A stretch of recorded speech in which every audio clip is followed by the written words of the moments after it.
Assalamu alaikum wa rahmatullahi wa barakatuh. Today we'll be talking to Bilal, someone who was one of the forerunners and founding members, if you like, of the organization Troid, which is a partner member of the Salafi publications, and it's based in Canada. He's going to be giving us insight as to the excesses of this particular sect, this particular fringe sect, which has been noted to be one of the most exploitative, non-violent fringe sects in all of Islam, and that is the followers of Sheikh Rabbil Arsh, or the proposed followers of Sheikh Rabbil Arsh. Of course, you could even argue that he wouldn't endorse these things either. But we're going to be talking about some of their behaviors, both from a pragmatical and theoretical level, in Canada, so we can potentially triangulate some of the practices that are happening here in the UK with some of the practices that are happening across the pond in the US and in Canada. We'll be trying to see if there's any continuities that exist. And if there are, the questions will be, of course, to what extent is this group trying to use religion as a guise in order to promote more exploitative practices, especially in regards to the rights of women.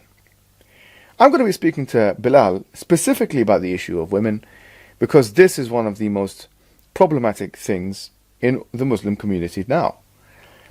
We find many people that claim to be Salafi, or claim to be Sunni even, on a wider level, attack Shi'is for mut'ah, for the temporary marriage that they do with certain conditions. The question is, are such people who make such comparisons even allowed to make such comparisons, or should they make such comparisons when they are themselves, maybe not on the level of doing mut'ah, but they are themselves exploitative when it comes to the rights of women? Let's speak to Bilal and find out.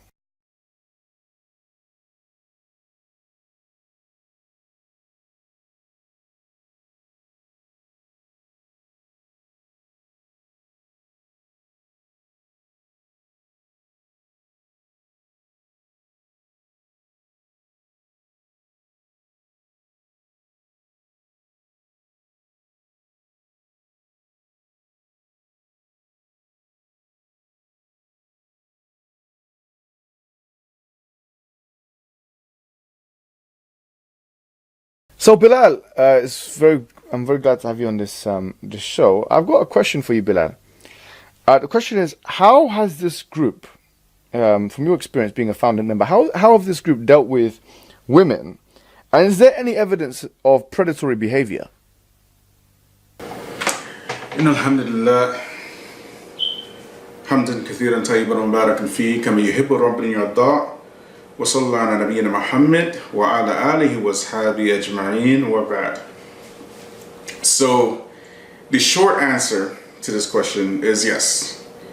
Yes and yes. Yes, they've dealt with women in a predatory manner, and yes, there is evidence of this. So getting into details now. First, you have to understand the dynamic between the Salafi Dawah in the States and the UK and in Canada, right? In Canada, we didn't have any tulab or talib al-ilm, right, in Canada. The talib al-ilm came from the States and the UK, or what we thought were tulab al-ilm, and then we later found out that what was happening in the UK was not talib al-ilm at all. As a matter of fact, when I think about the brothers from the UK, the only one I can say that was talib al-ilm was Abu Hakim. And I can't think of anybody else other than him. I mean, Abu Khadeejite did some rudimentary studying, but in terms of actually seeking knowledge, the only one that I can think of off the top of my head from the UK that was, had some sort of studying was Abu Hakim Bilal Davis. Other than that, at the time,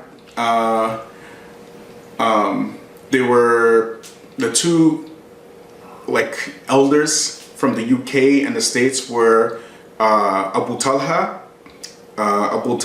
and in the States was Abu Uwais. So Abu Talha Dawood Burbank, he was considered the elder in the UK.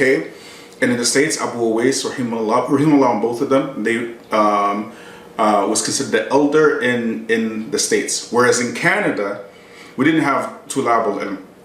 So what happened was, why am I telling you all this story? Right? Because Canada's a special dynamic, and actually we were saved from a lot of the fitna that was going on in the States and in the UK because we didn't have any of these personalities. So what happened was, at the time of Abu Muslima and Dawood al-Adheem and Abu Usama, they were the ones who were really spreading the dawah a lot, particularly at the time of Abu Muslima.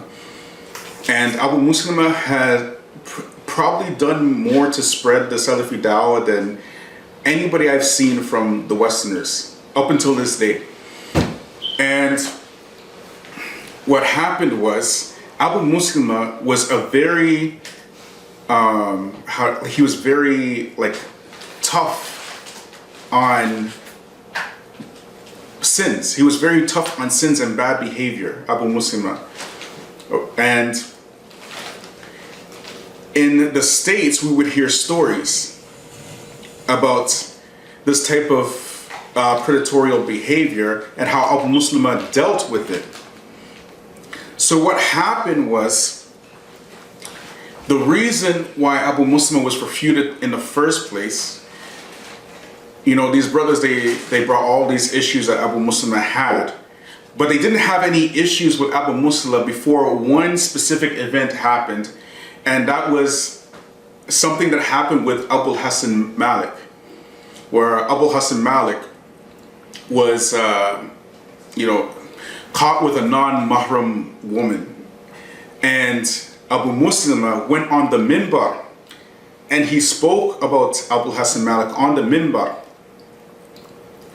And that's when, shortly after that, that's when they went after Abu Muslima. But Abu Muslima was known that if anybody was doing this type of behavior especially in the States, he would put an end to it, even if it got physical, even if it meant that he had to get physical with brothers, he would do that. So, why am I saying all this, right?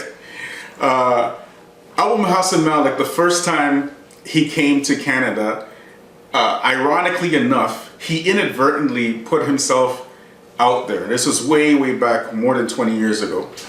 But he didn't know at the time that he was putting himself out there, right? So he came to Canada and he would make fun of Abu Muslima. And he would imitate him in his voice. And he would imitate some of the lectures that he would do against those people who had predatorial behavior. And he said, he came, he's like, and he's imitating him in his voice, and the sisters, they know what he be doing, and they be going after for what he be doing, and they like what he be doing. And then the rest be all laughing, ha ha ha, because Abu Musa has a way about him of talking, right? But the entire time he was talking about Abu Muslima and his refutations and the way he dealt with these, the entire time when he was in Canada, that's all he would talk about, right? And then it later came out that Abu Muslima he actually refuted. Well, I didn't know at the time, but I found out later that he refuted Abu Hassan Malik himself right before he came to Canada, and that's why Abu Hassan Malik had something with him. Now, with converts, especially black converts in the States, we're neighbors, so we know a lot of the things that are happening in the States. And plus, my sister herself was married to a brother in Philly, so I got a lot of first-hand information from her. The converts, particularly black converts, there is a particular dynamic which stems from centuries of systemic and systematic racism that is privy to the black communities. So there is mass poverty, mass drug addiction, mass alcoholism, prostitution, sexually transmitted diseases, broken families, and all of these social ills are rampant. And there's you could say there's a type of a push, like this is well known, like a push for systemic and both systemic and systematic racism against black people in the States. So when a lot of black people became Muslim, they became Muslim with sincerity and trying to end these social ills, like Abu Muslima was doing back in the day. That's how he was doing it. He was actually involved, even though you might not agree with his tactics. He was trying to do something about the social ills in the communities. He was tackling and dealing with these social ills. After he got refuted, these du'at, they took advantage of their own communities and took advantage of the women in their own communities to the point that the stories became ma'ruf. And up until this day, even just a couple of days ago, I'm hearing a story after story after story from the States, from my circle, the people that I know from the States and whatnot. And so approximately 10 years ago or so, like roughly, give or take, like I want to say it's 10 years, it could be less or more, but it could be, I think like it's around 10 years ago, a website came out from sisters who wanted to expose this, and the website was called protectmuslimwomen.com, and I'll put the link in my description. So this website exposed some of the antics of the du'at, particularly Abu Hassan Malik. But we know the stories. We know the stories about Hassan Somali, for example, Abu Hassan Malik, and even I'll put the links for some of the things that happened with even Bilal Davies, right, in the scriptures. So everybody can see that I'm not lying. I'm not making this stuff up, right? This stuff has been happening for many, many, many years. Those of us who have been Salafi for a long time know about this stuff. And for example, my wife, she will not allow me to speak about the details about these things in front of my children. That's how well known this stuff is. It is well known. And these brothers, they come with a lot of catchphrases, and they use their status as da'is to take advantage of women. And most of these women, and the men as well, right, they don't have any type of Islamic foundation in terms of manners, in terms of akhlaq, in terms of studying, in terms of aqidah. And this is a general thing with new Muslims. There's no support for new Muslims in these things. I want you to think about this, for example, you, brother Muhammad Hijab, you're Egyptian. You have like a family network and so any type of Islamic upbringing you need, it's there for you already. For us, the converts, none of that is there. And for us, the converts will have a difficult time marrying into families of Muslims who are not converts. Very difficult. It's very difficult.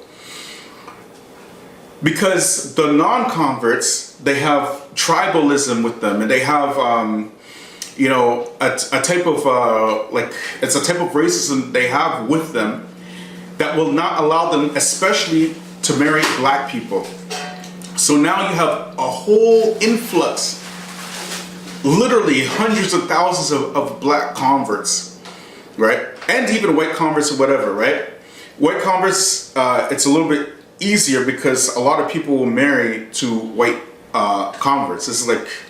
It's very simple for them, right? But for a black convert, it's not the same world at all. It's not the same world. right? As much as we talk about this brotherhood in Islam, it's not the same world.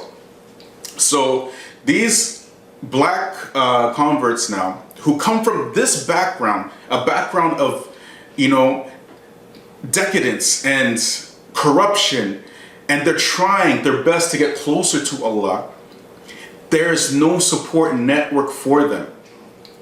So what ends up happening is that instead of helping brothers and sisters who need to get married and who need to know what marriage is, because they come from broken families, they come from single parent homes, they come from these type of backgrounds, instead of dealing with this issue like Abu Muslim was trying to deal and handle this issue, they took advantage of the poor, the destitute, and the ignorant.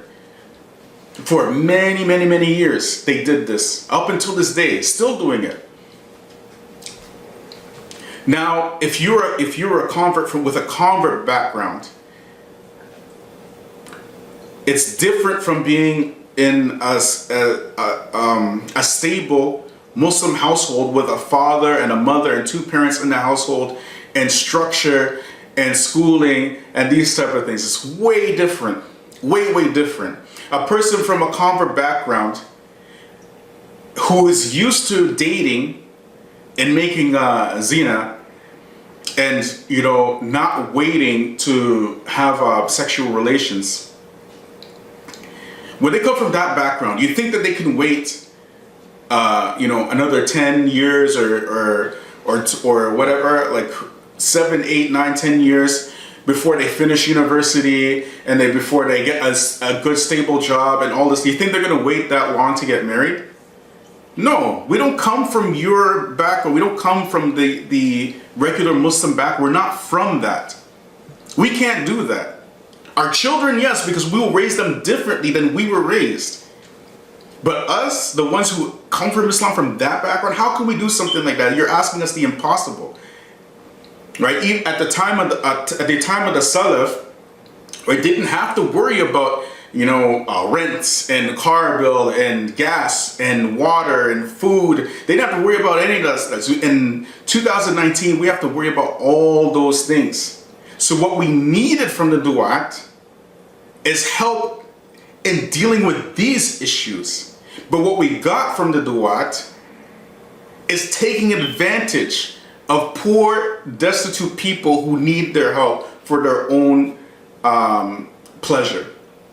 So I know it's a little bit long, but I just wanted to shed some light on why it's like that. I'll put the links in the description so that everybody can see for themselves what these brothers are doing.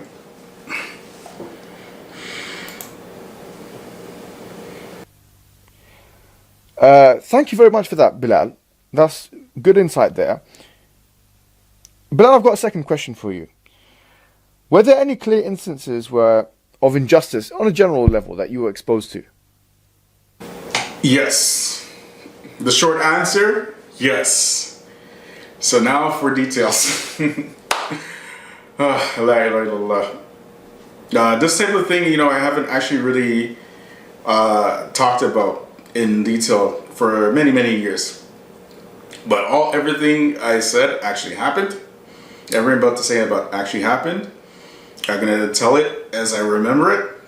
Now, again, the dynamic between Canada and the States and the UK, these three countries, the dynamic is completely different because, again, in Canada, we didn't have tulab. In Troy, their whole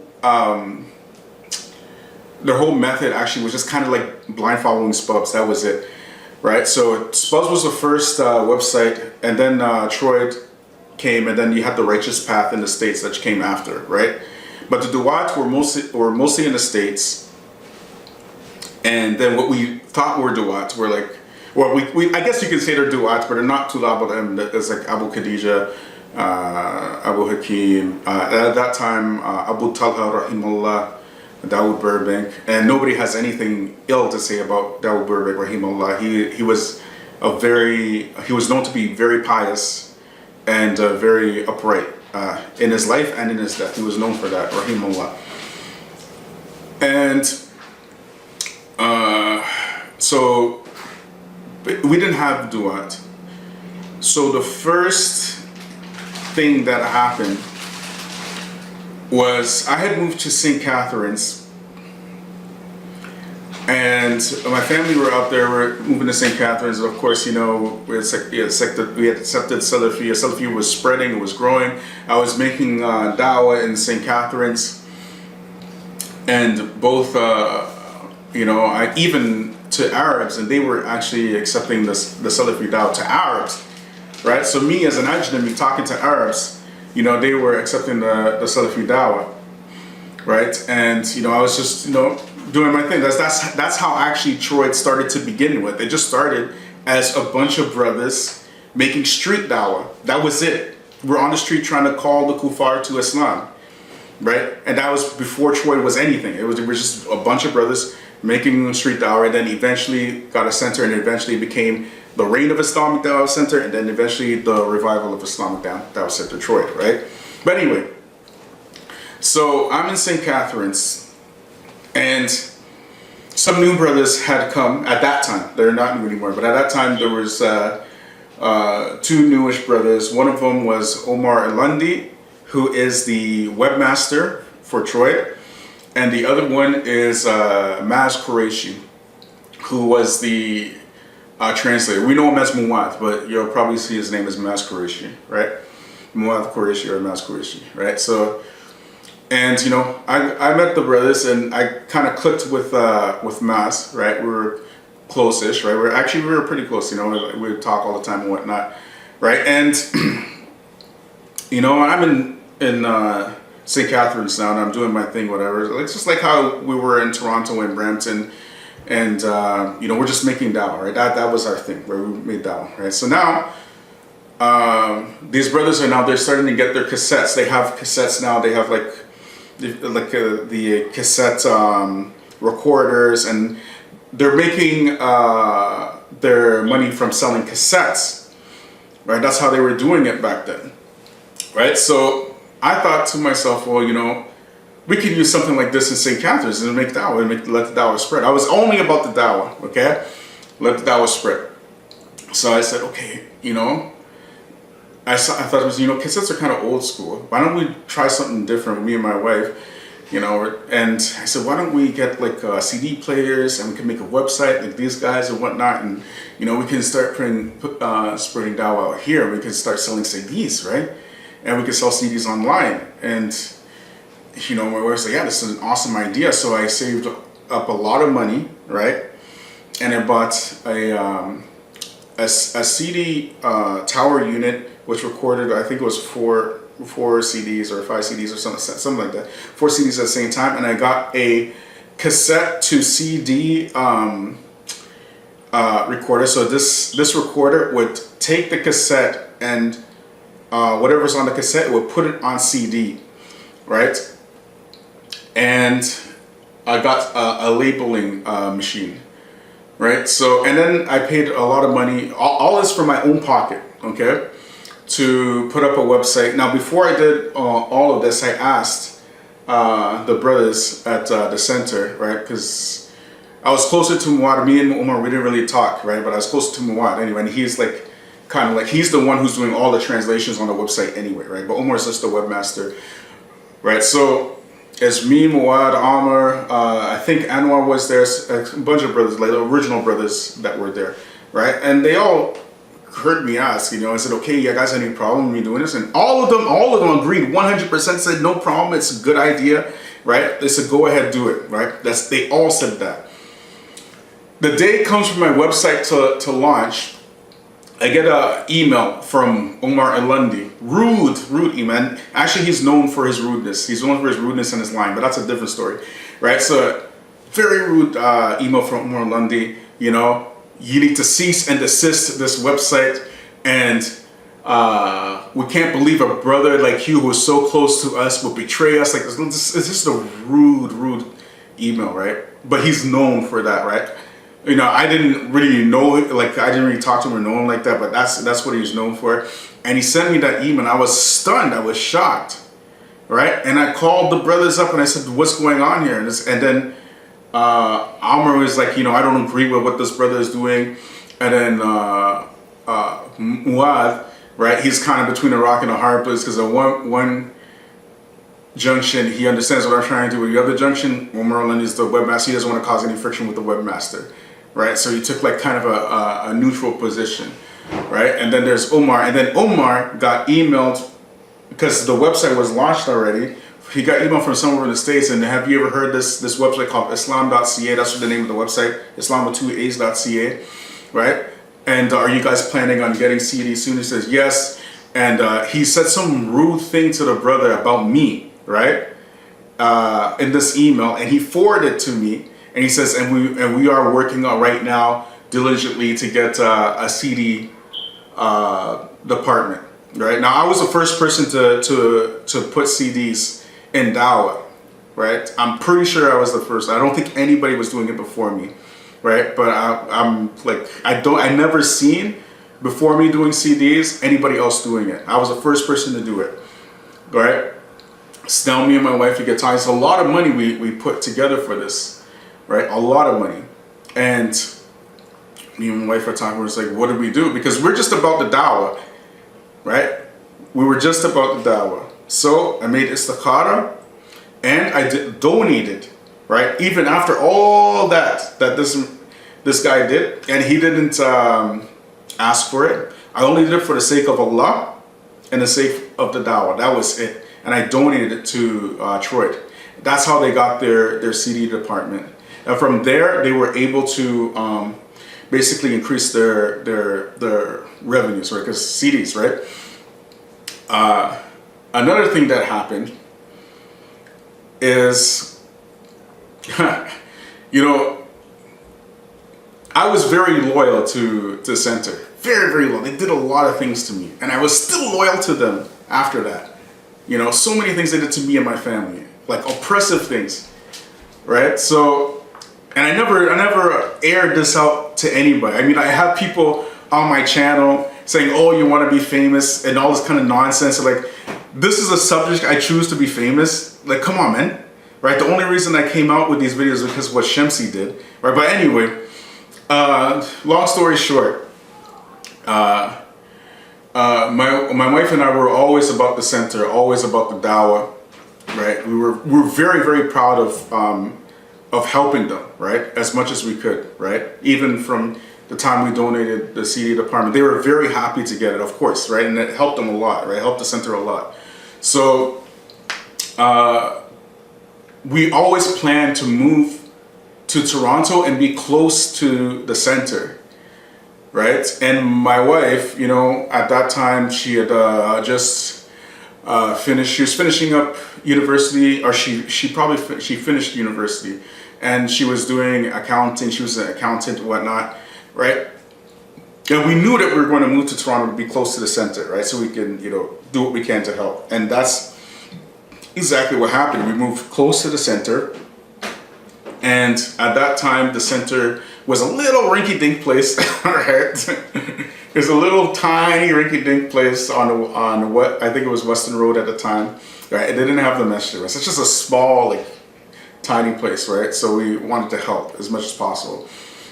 We did that, and you know, I would volunteer at the Center, and my wife would, you know, do her thing, whatever. And then my wife was on the computer one day, searching about Troy, and she finds that they lost their charitable status. So I said, "You sure?" And they said, "Yes." So I brought this information to them, right?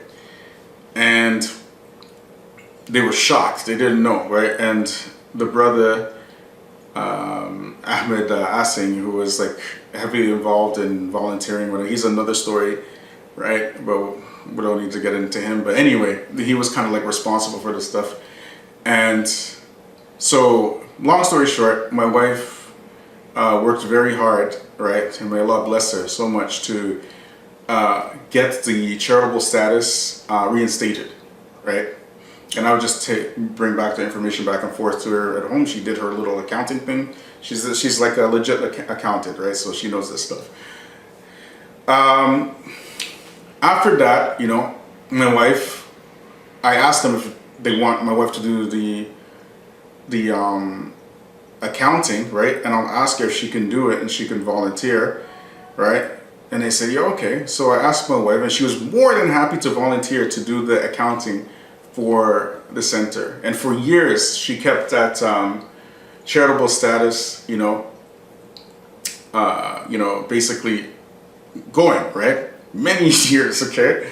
So anyway, long story short, I ended up on the shura, right? And this, you could tell that this kind of like, if you were the brother Ahmed asking, he kind of felt threatened by me. I noticed that he felt threatened by me. He tried everything to get me kicked off the shura. They kicked me off the shura, right? And then after that, they went behind my back, right, to get my wife to continue with doing the accounting, right? And of course, when I found out they're just going behind my back now to talk to my wife, I was livid. I was like, what are you guys doing? Right? Because I was the one who's bringing back and forth all the documents that she needed. All of a sudden, they want to surpass me and bring her the documents themselves. Wallahi, they did this. Right? So this caused a big thing, right? Between us and the center. And the way that it was at that time, you had the main brothers, right? There's a bunch of main brothers. And then you have two like instigators, which happened to be Ahmed Assing and Omar Alandi. Ahmed Assing, after something happened with Muad, which I won't get into, he ended up being the president, and Omar Alandi kind of like ended up being the de facto president. But everybody else, and there's another Ahmed too that was kind of like going behind my back. So there's two Ahmeds and one Omar, right? But everybody else was not agreeing with what they were doing at all, right?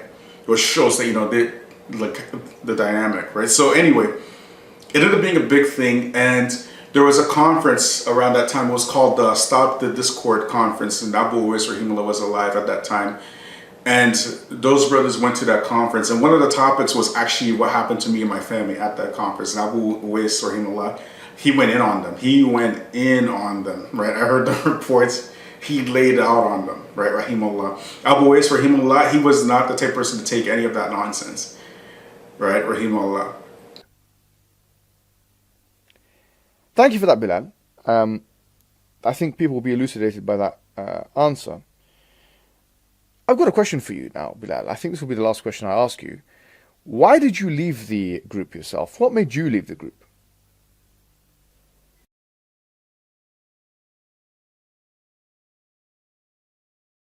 Go. The dynamic between the three countries was different, okay? In Canada, we didn't have any Tulab al-Ilm, right, at all. So all the information that we got was basically from abroad. And so the first couple of things that happened to me, the first thing that happened to me that kind of, changed the way I did things, because I was in that harshness too. I was into that harshness and refutation and these type of things, and and the first incident that happened to me actually happened to me in Canada with a Moroccan brother, right? Which those brothers at the center, they refuted, right? Those brothers specifically, they refuted. And I was involved in, in spreading this refutation, right? So what happened was, at that time, I was in Scarborough. Okay, so now you had what you know as Troy, right? And the brothers in Scarborough were known as Troy East, right?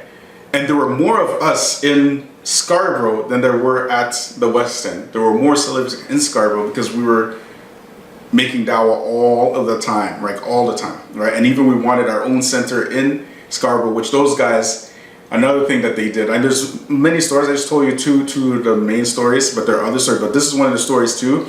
We tried to start a center in Scarborough, and of course, they kiboshed it, and Omar Alandi said, and I quote, because it will cut into the funds of the dawah. And that's what he told me too in St. Catherine's. It will cut into the funds of the dawah. But anyway, so now, these brothers, right, younger brothers now, and they know that I'm refuting this Moroccan brother. And one of the brothers invited me to his house with the Moroccan brother there, okay, that we were refuting. And I went to his house. And the reason why they did that is because they saw me as a brother who's like fair and balanced, and I'm not like somebody who just blindly follows people. Like that's how they.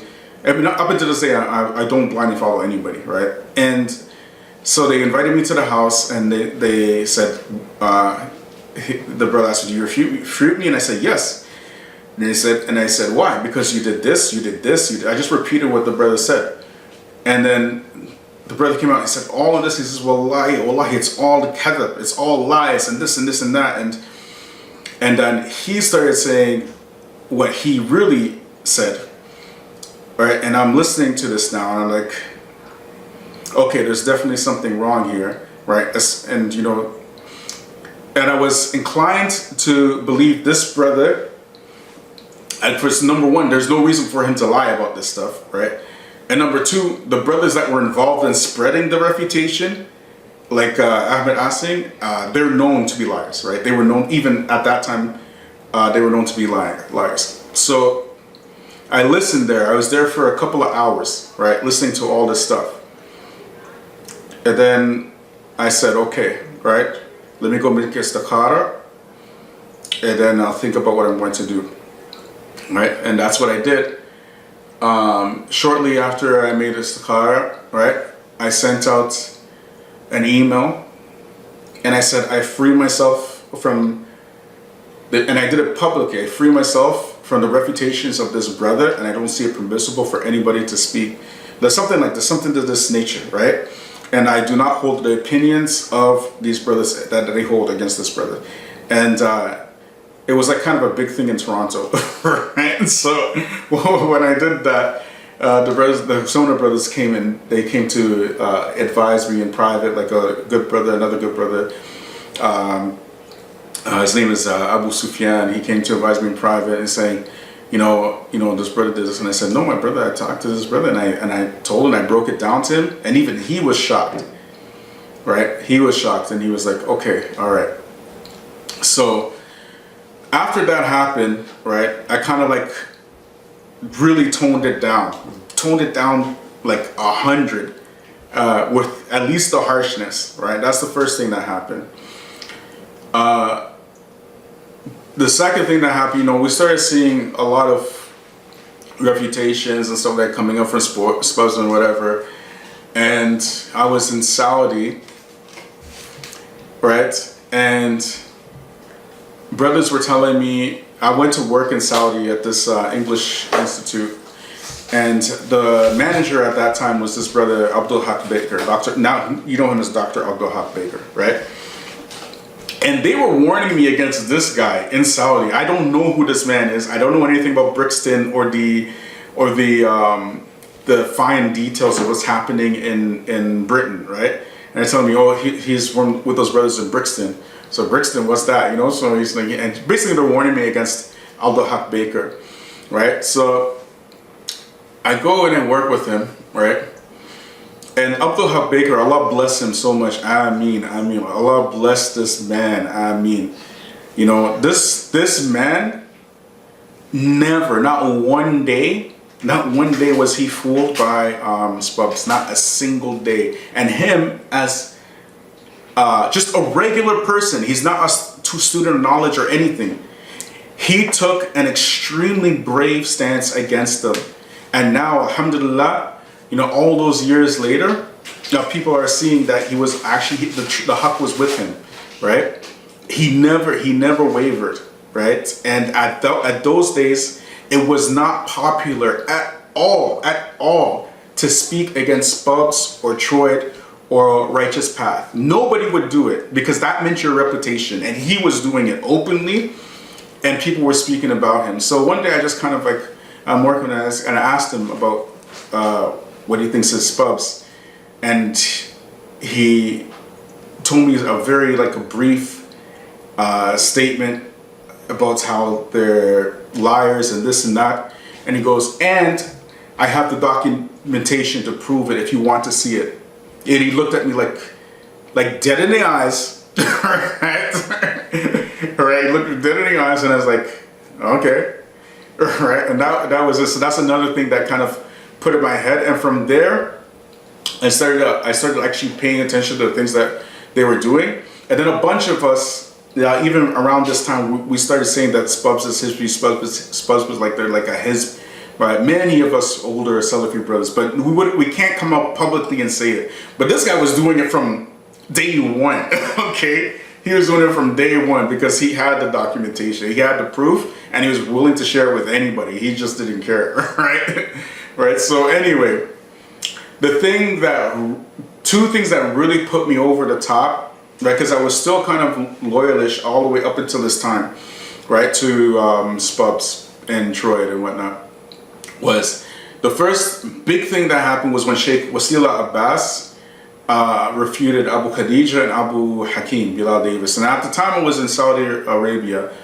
And for me, being an older Salafi brother, right?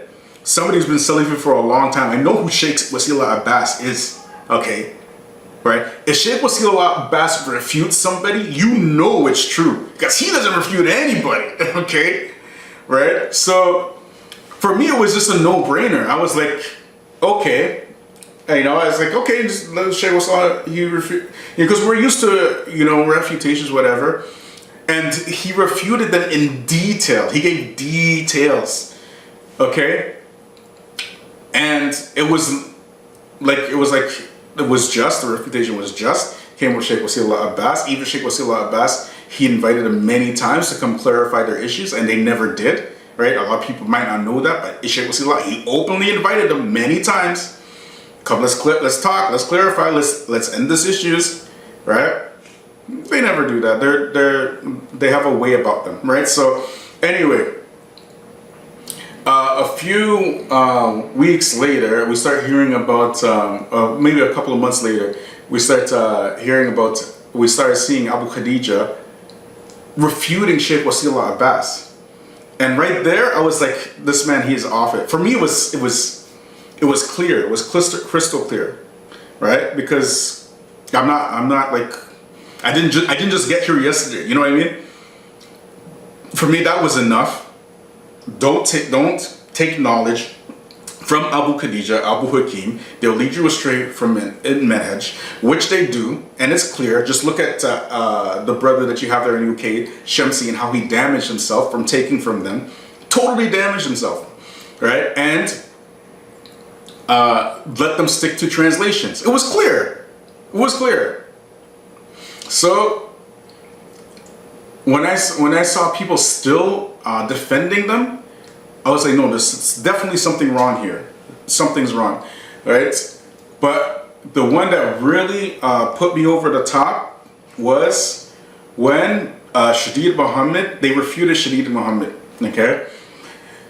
And after that, I was like, you know, khalas, right? You know, so Shadid Muhammad, I never knew who he was before these guys refuted him. I didn't know who this guy was, or I didn't know him from Adam. And up until this day, maybe I listened to like a couple of Shadid Muhammad lectures. You know, he has a nice way of speaking and everything like that, right? But and he likes to deal with the issues of marriage, which needs to be dealt with in the States, and family structure. And I appreciate that from him, right? So at this time, you know, they refuted Shadid Muhammad for going to movies with his family in Trinidad. And when I saw this, I was like, because this was during the decline of their refutation, when the refutation just got ridiculous. That was the most ridiculous refutation I ever seen in my life, and people were buying it. People were eating it up. They were refuting a man for taking his wife to the movies, right? We as Salafis, we all know, right? If you're Salafi, you know that you take the position generally that movies is haram and watching TV shows and all this stuff, you take that position. However, Westerners do that. I don't care what you say. If you're a Westerner, Salafi or not, okay, you're watching a movie. It might be once a year, it might be once a month, it might be once a decade, but you are watching a movie because that is deeply ingrained in our culture. And me personally, you know, I watched movies with these brothers way back in the day, so I don't know what they were talking about, man. Furthermore, the things that are happening in the States, right, particularly in the States, with the Salafi Muslim community are far worse, like way worse than any man watching Spider-Man with his wife. That's what they refuted him and throwing him off the manhaj and getting Sheikh Ubaid involved, and you know, and the thing that Shadid said that put me over the top was because I did not know this guy. I didn't know him from Adam, okay? So I started listening to because he was the first guy from all these du'at who got refuted. He was the first guy to put them on notice. He spoke out. He wasn't silent. He was silent for about maybe 7 or 8 months. He was silent for a long time. He didn't say anything. Like a long time he didn't say anything, right? And then all of a sudden he spoke, right? And when he spoke, I was like, that's it, man. These guys are like totally off, right? So Shadid, what are the things that he said? And you can go check his lecture online because these lectures are online. Maybe if I find it, I'll put it in the description as well. He said that he went to Sheikh Rabi's house because those brothers, they were refuting a different brother, some brother I never heard of, right? They're refuting a different brother, and they told, and that he went to the Sheikh's house to find out why he's refuting this brother, right? And then Sheikh Rabi instantly asked Shadid, what do you say about Abu Hassan Ma'rabi? And Shadid was like, Abu Hassan Ma'rabi, who's that? Right? He didn't know who Abu Hassan Ma'rabi was, right? Which is another thing, and you can check my historical series for more information about Abu Hassan Ma'rabi. It's the historical series on Salafiyya, number 6, because this was a very big fitna. But anyway, so I don't know who Abu Hassan Ma'rabi is, but he doesn't speak about Abu Hassan Ma'rabi, and then it's like, he's thinking in his head, why is the Shaykh talking about Abu Hassan Ma'rabi?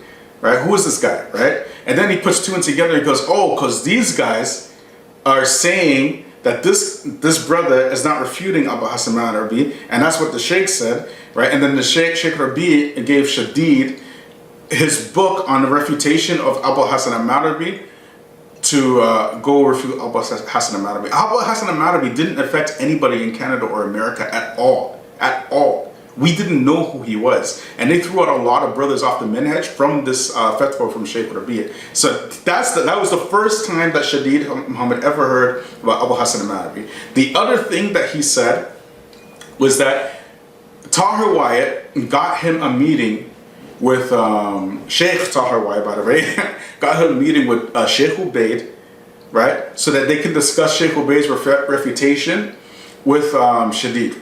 And the meeting was set, and they were going and everything like they were supposed to meet. And then the day of the meeting, so that they can clarify the issues, Sheikh Ubaid, he canceled. And he never accepted any calls from Shadid Muhammad again after that, even after he called him so many times. And when he said that, I was like, khalas, there's something else going on here, some deeply personal issues. You know, Sheikh Ubaid, we respect him as a sheikh and everything like that. But wallahi, anybody that they refute, they never give them a chance to make tawbah, ever. And this is proof and evidence of that, right? So when I saw that, I was like, no, this is his biyah. I don't care what anybody says, right? And that was it for me, right? I was out.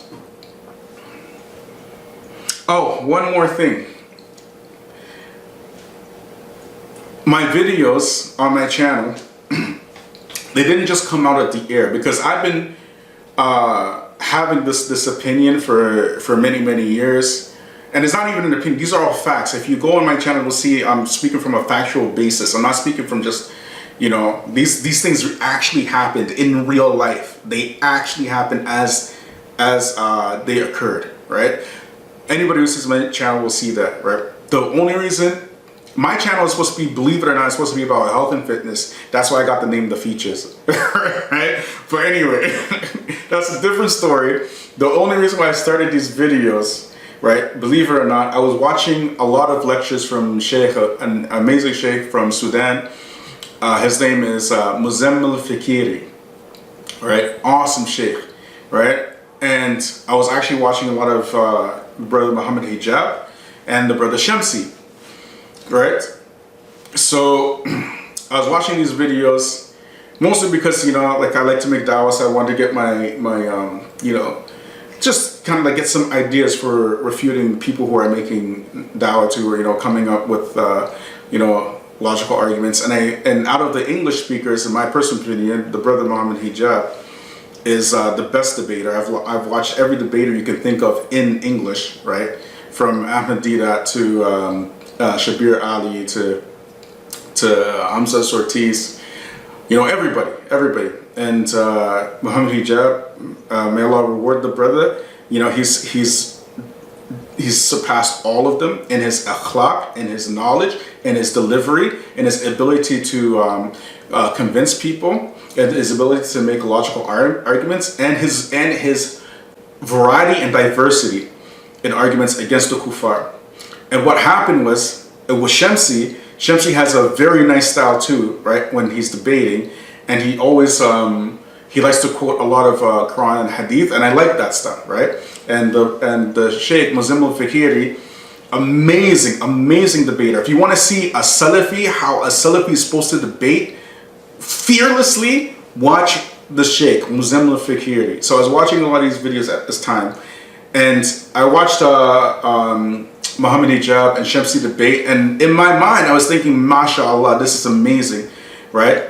That these brothers can debate in such a amicable manner with respect, and I was so happy to be Salafi, right? Watching these two brothers debate, and I was like, mashallah, this is excellent. It's excellent for the dawah. It's excellent for Islam. You know what I mean? And it shows people that we are not like how people think, as Salafis. And what ended up happening was the brother Shamsi came out of nowhere, right? Just out of the blue, and he started saying Muhammad Hijab and Ali Dawah are Ikhwani, they're Hizbi, they're all this, the refutation that he did. That's when I spoke, because this literally divided thousands of Muslims. It divided because of the reach that Shamsi had, right? So that's the only reason why I spoke, not because I need to be popular. If I was going to be popular, I would never in a million years choose this topic.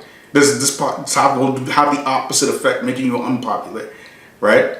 But because there are no brothers that I see that are my age, that have been Salafi that long, who have seen all these things happen, speaking, I took it upon myself to do it. And I did it, and I hope Allah gives me the good deeds for it. Ameen.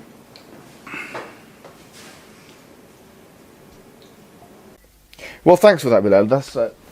I think a lot of people will learn from your experiences there, Bilal, because there's a lot to learn from what you've said. I thank you for having you on the show. What I want to say to the people now, after having heard all of that, is that it's important as the Muslim community that we are as introspective and reflective as possible. And when we do this, we do it because we have to do it. We have to warn people against these exploitative practices within our community. But not only do we have to warn people against that, it's very important as well that non-Muslims realize that we are introspective. If we don't criticize our own communities, non-Muslims will do it, and then there will be more tension within Muslims, between Muslims and non-Muslims. So therefore, this saves us the hassle of having to oppose non-Muslims when they are seemingly calling us out rightly for exploitation within our own communities. So that's one of the important things that we have to realize. But also, this group has acted as a roadblock for the da'wah, generally speaking, when we're promoting Islam, because their whole strategy is to attack da'is.